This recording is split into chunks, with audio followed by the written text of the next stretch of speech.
Estás escuchando Mil y un viajes por el mundo con Maribel Ruiz.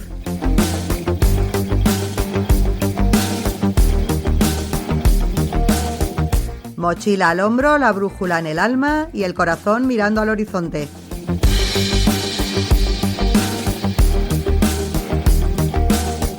Aquí hablamos de recuerdos imborrables, de caminos que transforman y de viajes que dejan huella. ¿Nos vamos?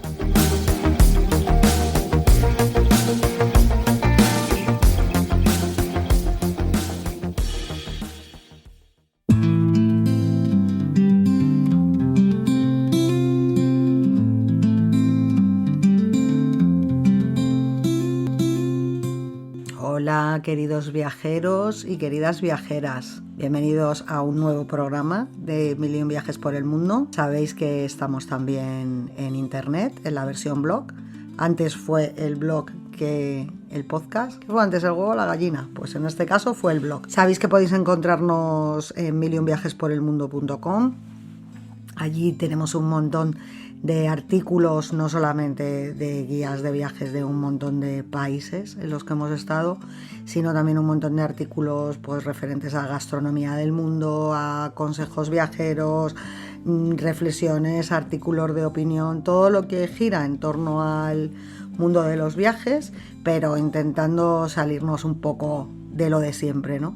Dar otro punto de vista diferente. En este caso vamos a irnos unos cuantos siglos atrás, bastantes siglos atrás, porque los que me leéis a menudo pues ya sabéis que me encanta la historia en todas sus facetas. Soy una apasionada sobre todo de la civilización romana, es la que más me gusta, pero me encanta también Egipto, me encanta la antigua Grecia, y tengo bastantes artículos en los que he intentado mezclar un poco las dos cosas, ¿no? La historia con los viajes, que al final en muchas ocasiones la verdad es que van irremediablemente unidos, ¿no? Y uno de los artículos que me encantó escribir y que ahora estoy recuperando para el podcast fue el de las 7 maravillas del mundo antiguo, precisamente porque solamente queda viva, entre comillas, una de ellas.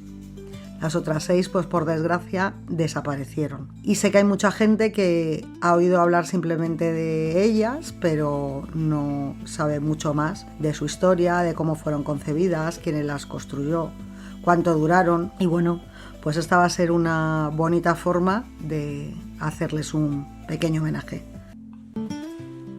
Hay monumentos que, para fortuna de los que los conocieron y para mala suerte de los que no los disfrutaremos nunca, quedarán para la historia como joyas arquitectónicas únicas e insuperables.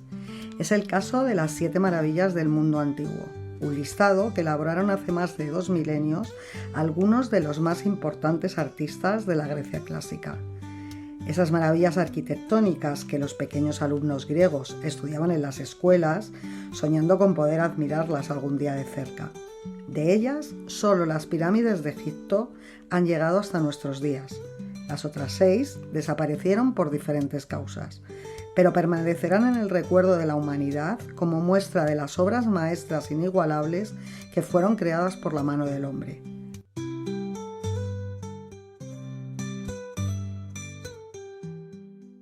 Comenzamos con la que en aquella época debió de ser la estatua más impresionante que había visto la humanidad. Y de hecho yo creo que si siguiera existiendo mantendría ese título. Hablamos del Coloso de Rodas. Fue una de las 7 maravillas del mundo antiguo y, para desgracia suya y de los que la construyeron, pues fue la que menos duró. Duró solamente 60 años en pie porque la destrozó un terremoto. Pero vamos a ir al principio. Fue construida en el siglo III a.C. y, como decía, su esplendor solamente duró unas décadas tras ser destruida por un seísmo. Sin embargo, su leyenda ha perdurado a lo largo de los siglos, inspirando a la propia Estatua de la Libertad, y ha habido un montón de teorías sobre su verdadera apariencia y ubicación. A finales del siglo IV a.C., la isla de Rodas, situada en el mar Egeo, se había convertido en un importante centro comercial y cultural de la antigua Grecia. Era un lugar estratégico, con un puerto clave para el comercio mediterráneo. En el año 305 a.C., el general Demetrio Poliórcetes, hijo de Antígono, uno de los sucesores de Alejandro Magno, intentó invadir Rodas con un gran ejército y un asedio que duró más de un año. Sin embargo, los rodios resistieron heroicamente y lograron rechazar el ataque. Como símbolo de su victoria y en honor a Helios, su dios protector, decidieron construir una estatua colosal que celebrara su libertad. Para ello, le encargaron a un arquitecto, Cares de Lindos, que se ocupara de la obra. Este escultor, que era discípulo de Lisipo, uno de los grandes maestros del arte griego, diseñó una estatua imponente con una altura estimada de entre 32 y 36 metros, lo que la convertía en la estatua más alta del mundo en su época. El coloso se construyó con placas de bronce sobre una estructura de hierro y de piedra. Para obtener suficiente bronce, se dice que los rodios fundieron las armas y el equipo militar que dejaron atrás las tropas de Demetrio tras su derrota. La construcción duró aproximadamente 12 años, entre el 292 y el 280 a.C., y se dice que entonces costó 300 talentos de plata, que era una fortuna en aquellos tiempos. Pero, ¿cómo era el coloso realmente? A diferencia de lo que muchas representaciones modernas muestran, el coloso no estaba con las piernas abiertas sobre el puerto. Esta imagen, que se popularizó en la Edad Media, habría sido estructuralmente imposible con la tecnología de la época. Las teorías más aceptadas sugieren que el coloso podría estar en diferentes posiciones. Una de ellas era de pie sobre una base de mármol, podría haber sostenido una antorcha o una lanza. Su mirada estaba dirigida hacia el mar, simbolizando la protección de Rodas, y su postura probablemente era similar a otras estatuas de Helios de la época, con una mano sobre la frente en señal de vigilancia. El caso es que apenas 54 años después de su construcción, un devastador terremoto sacudió Rodas en el 226 a.C.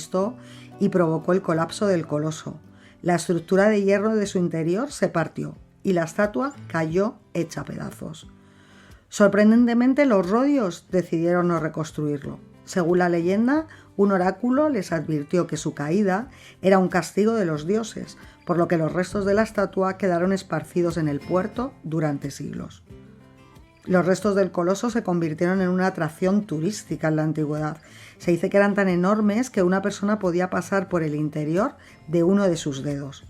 Sin embargo, en el siglo VII después de Cristo, el Imperio bizantino fue atacado por los árabes musulmanes, quienes tras saquear Rodas vendieron los restos de la estatua como chatarra.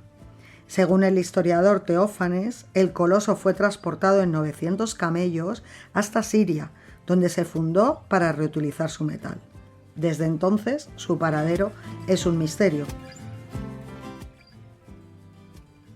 Hay un montón de curiosidades sobre el coloso de Rodas. Yo solamente te voy a mencionar 4. Una de ellas es que muchos creen que, como os decía antes, muchos creen que el coloso influyó en la construcción de la Estatua de la Libertad de Nueva York. Y aunque no hay pruebas directas, es verdad que ambas estatuas comparten la idea de ser símbolos de bienvenida y de libertad. Otra de sus curiosidades es que el coloso de Rodas fue una de las primeras construcciones en usar un esqueleto metálico recubierto de placas de bronce, que era un método similar al que siglos después se usaría en la Torre Eiffel. Su ubicación, pues los arqueólogos aún debaten dónde se encontraba exactamente el coloso. Se cree que estaba cerca del puerto de Mandraki, pero no sobre sus aguas.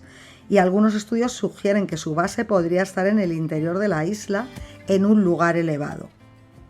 Y como cuarta curiosidad, algo que nos hemos preguntado en más de una ocasión, ¿podría reconstruirse hoy el coloso de Rodas?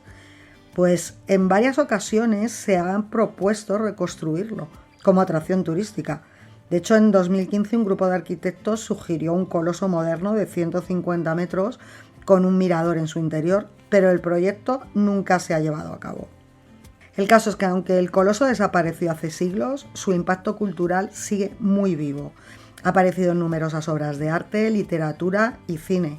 Incluso en la serie Juego de Tronos, la ciudad de Braavos tiene una enorme estatua llamada el Titán de Braavos, que está claramente inspirada en el coloso. Más allá de su tamaño y majestuosidad, lo que está claro es que el coloso de Rodas simboliza la resistencia, la libertad y el ingenio humano. Y su historia nos recuerda que las maravillas del mundo no solo se miden en su duración, sino en la huella que dejan en la imaginación de las generaciones futuras.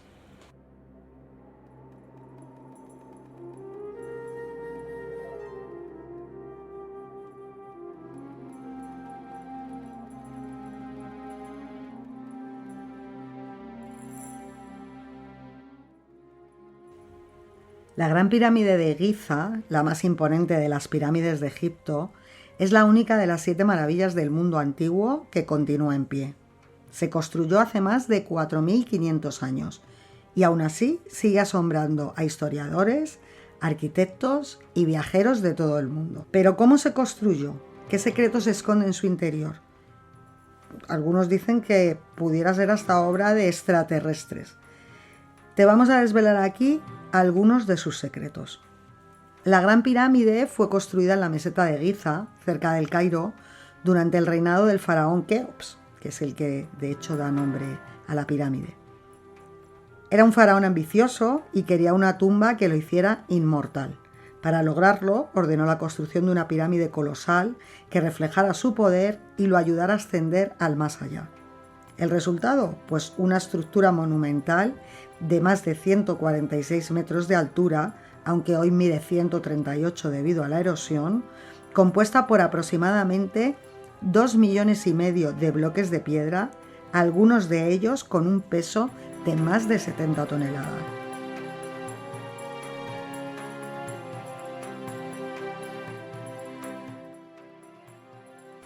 La construcción de la Gran Pirámide sigue siendo un misterio, un enigma sin resolver.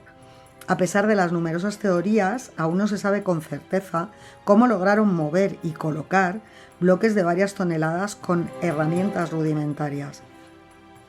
Las teorías sobre su construcción hablan de que pudieran existir rampas de arena y ladrillo que los egipcios usaran para arrastrar los bloques.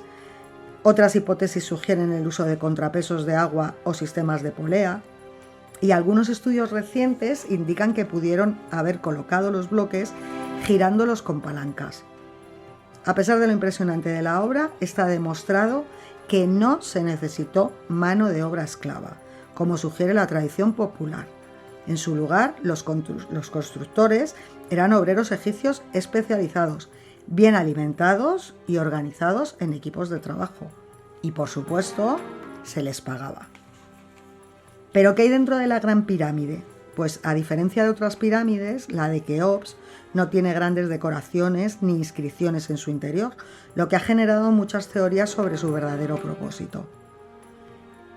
Lo que más destaca, pues la cámara del rey, que es la más importante, contiene el sarcófago de granito rojo, aunque nunca se encontró el cuerpo del faraón, la cámara de la reina, que no se sabe si realmente estaba destinada a una reina o tenía otro propósito, la Gran Galería, que es un pasillo inclinado de casi 9 metros de altura que lleva a la cámara del rey, y en 2017 científicos descubrieron mediante escáneres un gran vacío oculto sobre la Gran Galería, cuya función es aún desconocida y que en realidad pues lo que son es un cúmulo de túneles secretos.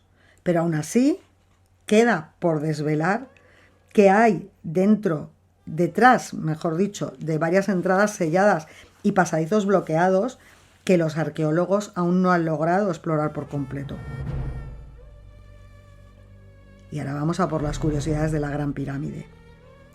Pues durante 3.800 años fue el edificio más alto del mundo, hasta la construcción de la Catedral de Lincoln en Inglaterra en 1311. Su alineación con los puntos cardinales es casi perfecta, que esa ha sido una de las teorías que decían que probablemente hubiera sido construida por alienígenas. Pero bueno, eso es una teoría que a mí me cuesta un poco más creer.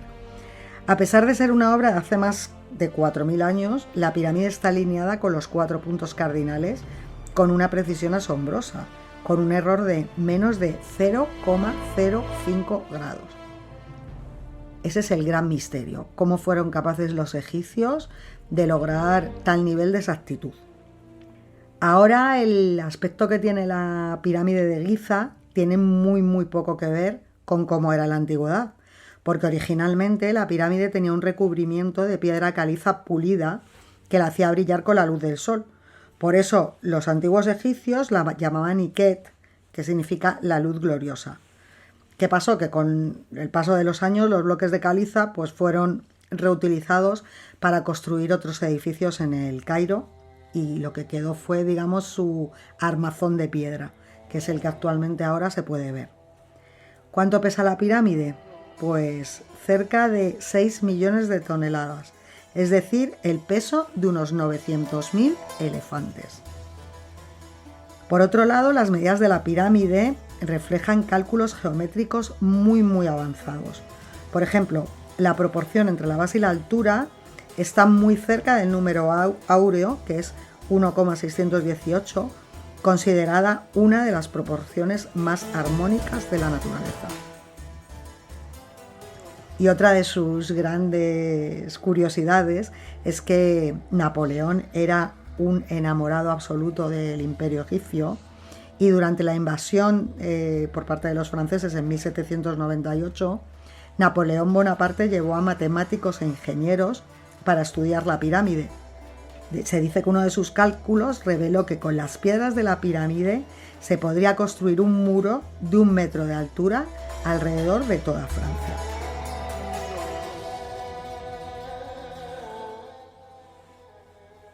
En cualquier caso, la Gran Pirámide sigue siendo un símbolo del ingenio humano y un testimonio de la grandeza del antiguo Egipto. Ha inspirado a generaciones de arquitectos, científicos y viajeros y sigue siendo, si no la que más, una de las atracciones más visitadas del mundo.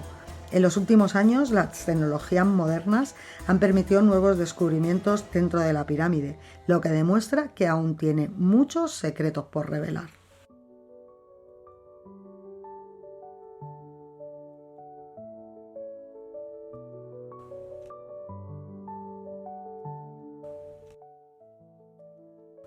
Una sola columna de las 127 originales, construida a base de restos y convertida en objeto de culto, es la única pieza que logró sobrevivir de uno de los templos más impresionantes del mundo, el Artemision o Templo de Artemisa. Casi 120 años se tardó en concluir su construcción en la ciudad turca de Éfeso. Fue erigida por orden del rey Lidio Creso, quien, fascinado por la grandiosidad de las pirámides egipcias, quiso así levantar un templo en honor de Artemisa, la diosa hija de Zeus, que velaba por la fertilidad, las mujeres y los animales. Esa misma que los griegos representaban con varios senos y que tiempo después los romanos convertirían en la diosa Diana. Concebido como uno de los mayores templos que vio el mundo griego, con columnas que alcanzaban los 18 metros de altura, en el año 356 a.C. pereció bajo la furia del incendio provocado por un pastor, Eróstrato, quien buscaba una notoriedad que le hiciera ser recordado por toda la eternidad, aunque fuera por un acto tan deleznable. De hecho, dio origen al término erostratismo, enfermedad de los que realizan actos delictivos para conseguir su minuto de fama. Aunque después se reconstruiría y serviría como asilo y banco, con el paso de los años acabó cayendo en el olvido, llegando a servir de cantera para otras construcciones, como esas 8 columnas que se llevaron a la mezquita de Santa Sofía en Estambul.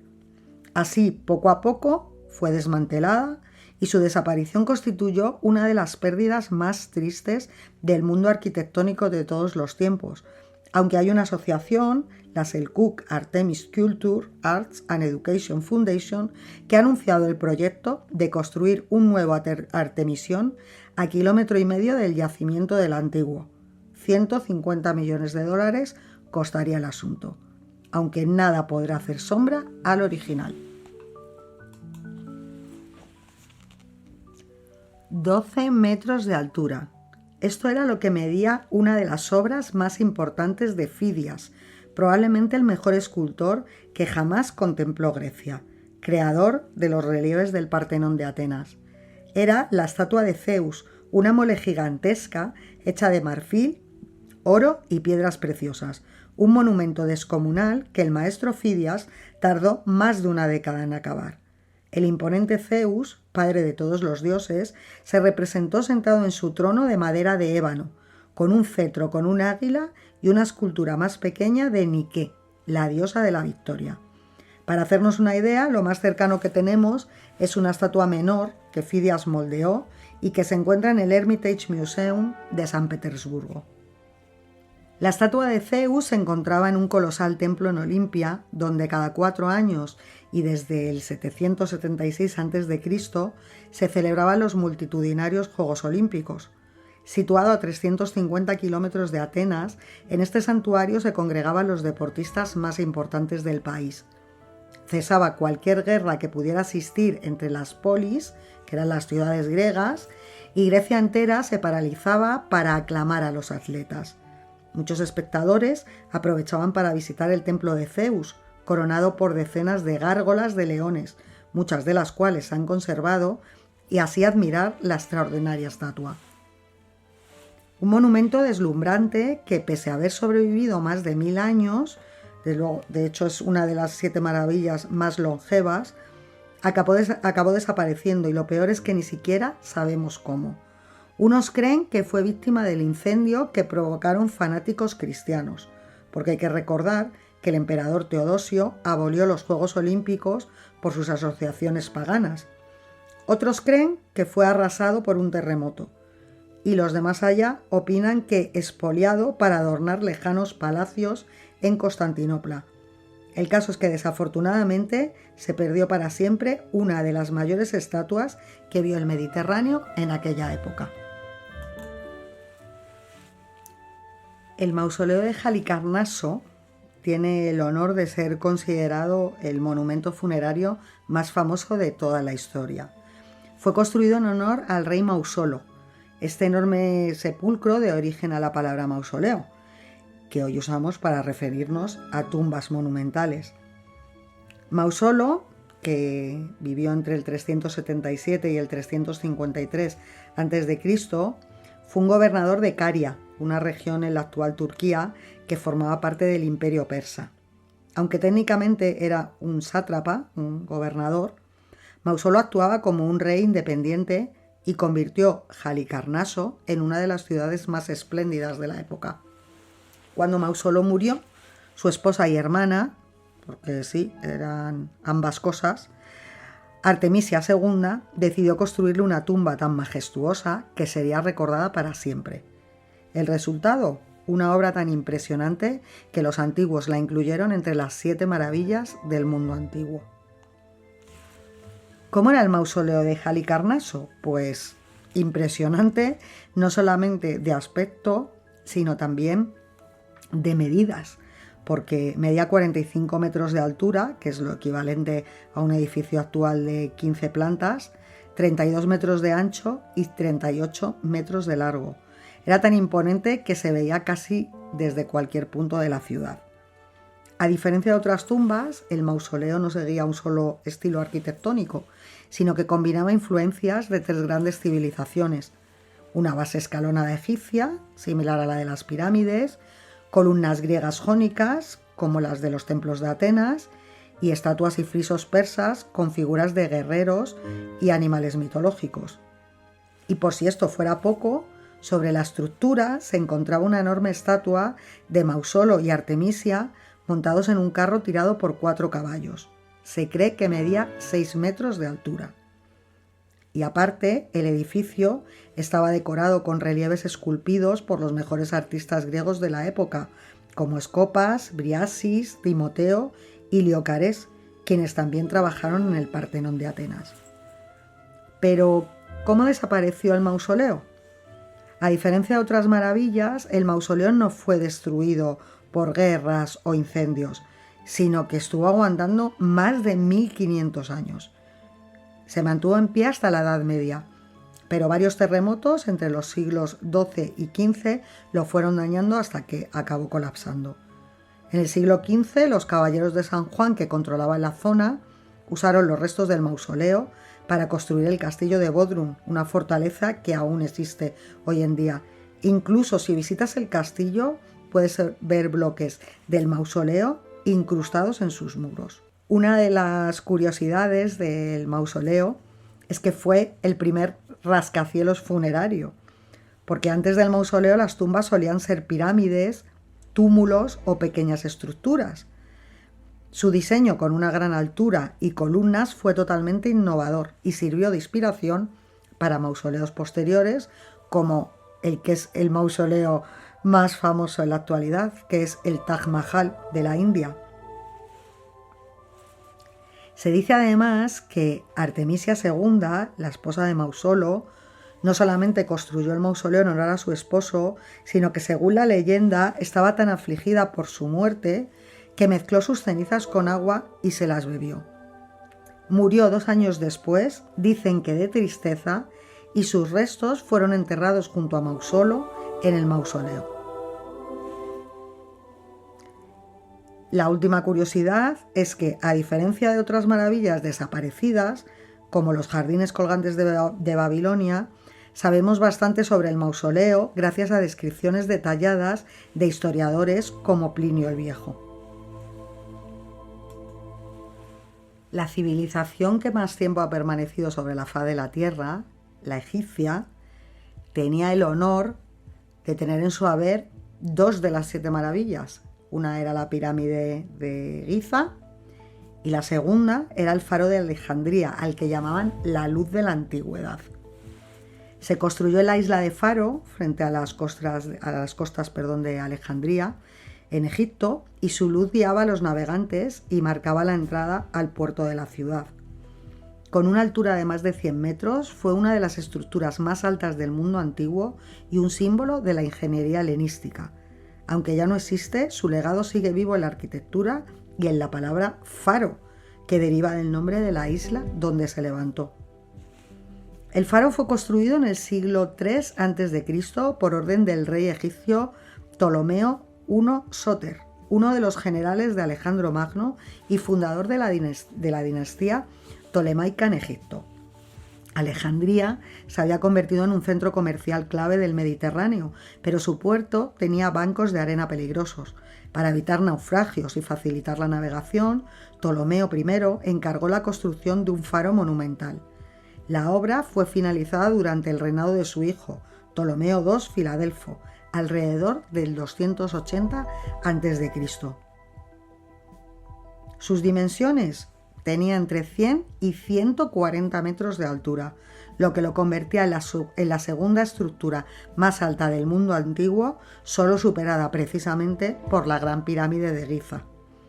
Tenía una forma muy característica, compuesta por 3 secciones superpuestas, que era una base cuadrada, en la que había almacenes y una rampa para subir suministros, y se cree que tenía una gran entrada con estatuas de tritones o dioses marinos, una torre octogonal, que era más estrecha que la base, con escaleras en espiral para acceder a la parte superior, y por último una sección cilíndrica, que es donde se encontraba el fuego que emitía la luz del faro, y que estaba coronada por una gran estatua de Zeus o de Poseidón que dominaba el horizonte.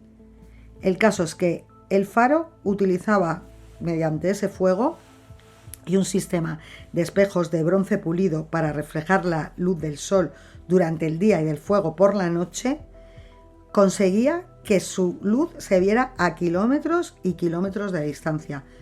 Se cree que hasta 50 kilómetros, lo que lo convertía en un hito vital para los marineros. El faro permaneció en pie durante más de 1500 años. Fue destruido gradualmente por terremotos. Primero un primer terremoto en el 365 después de Cristo, otro en el 956, que ya lo dejó parcialmente en ruinas, y ya el remate, la puntilla, vino en 1303 y 1323, dos grandes sismos que lo destruyeron por completo. Tras su colapso, los mamelucos construyeron la fortaleza de Qaitbay en el 1477 sobre sus restos, y algunas piedras del faro se usaron en la construcción de esta fortaleza, que aún hoy puede visitarse en Alejandría. Y para el final he querido dejar la que es la favorita de mis 7 maravillas de la antigüedad, que son los jardines colgantes de Babilonia. ¿Qué tienen de curioso respecto a las otras 6 maravillas? Pues que su existencia en realidad es un misterio, porque no se ha encontrado ninguna prueba arqueológica concluyente de que realmente existieron, lo que ha llevado a pensar a algunos historiadores si fueron un mito o una exageración. Se dice que estos jardines eran un paraíso de terrazas verdes construidas en la ciudad de Babilonia, que era donde se encuentra el actual Irak, con un sistema de riego revolucionario que permitía el crecimiento de exuberantes plantas en medio del árido desierto mesopotámico. ¿Quién construyó los jardines? Pues la versión más popular dice que fue Nabucodonosor II y que vino provocado por su amor por una reina. Él era el gobernante más poderoso de Babilonia y, según la leyenda, su esposa, Amitis de Media, extrañaba los frondosos paisajes montañosos de su tierra natal, que ya en realidad era de Media, del actual Irán. Entonces, para hacerla sentir como en su propia casa, Nabucodonosor mandó construir un jardín espectacular con árboles, flores y cascadas artificiales. Sin embargo, no existe ningún texto babilónico que mencione los jardines, lo que hace dudar a los historiadores sobre esta versión. Luego hay otra teoría que dice que los jardines colgantes en realidad no estaban en Babilonia, sino en la ciudad de Nínive, que era la capital del Imperio Asirio. Y se dice que el rey Senaquerib construyó también un complejo sistema de canales y acueductos para regar sus jardines en la capital. En tablillas asirias sí es verdad que se ha descrito un jardín con árboles de todos los países, lo que podría haber sido la inspiración para el mito de los jardines de Babilonia. En cualquier caso, los relatos antiguos describen estos jardines como una serie de terrazas escalonadas, con árboles, plantas colgando, es decir, querían crear la ilusión de una montaña verde en mitad del desierto. Al parecer tenían como unos 30 metros de altura, una anchura de entre 40 y 50 metros, y la estructura estaba construida con ladrillos de barro y piedra, con terrazas sostenidas por columnas. Los jardines no eran colgantes en el sentido literal, sino que las plantas crecían en distintos niveles, entonces se creaba una cascada de vegetación que parecía colgar en el aire. Y lo que sí que tenían era un sistema de riego totalmente revolucionario, porque uno de los mayores retos era llevar agua a lo alto de los jardines y encima en una región tan árida. Las teorías creen que se utilizaron norias o los tornillos de Arquímedes, que eran dispositivos en espiral que elevaban el agua desde el río Éufrates hasta las terrazas superiores. Y además existiría un complejo sistema de canales y de cisternas para distribuir el agua de forma eficiente. Si los jardines existieron en Babilonia, tendrían que haber desaparecido después. Lo que se cree es que probablemente fueron destruidos. 1. O por terremotos, porque Babilonia sufrió varios que pudieron haber colapsado la estructura. 2. Por invasiones, porque la ciudad fue conquistada por los persas en el 539 a.C. y más tarde por Alejandro Magno. O 3. Por el propio paso del tiempo, porque se cree que las estructuras de adobe pudieron deteriorarse rápidamente al no tener mantenimiento. Si en cambio estuvieron en Nínive, en el Imperio Asirio, podrían haber desaparecido cuando la ciudad fue destruida en el 612 a.C. por una coalición de babilonios y de medos. El caso es que no se han encontrado pruebas arqueológicas de que los jardines colgantes existieran. Las razones, pues, eran las que hablábamos antes, que pudieran haber sido destruidos completamente y que sus materiales estuvieran reutilizados y que luego no hubiera, digamos, un testamento literario que diera prueba de que los jardines habían existido en la realidad. De hecho, por ejemplo, Alejandro Magno, cuando conquistó Babilonia en el 331 a.C., los estuvo buscando por todos los sitios y no aparecieron. Tampoco se mencionan en ningún texto babilónico. Podrían haber sido también, que es lo que creen algunos lingüistas, algún error incluso de traducción. El caso es que, concluyendo, los jardines colgantes inspiraron a jardines de todo el mundo, sin ir más lejos, los jardines de la Alhambra de Granada, aquí en España, o los jardines de Babur en Afganistán.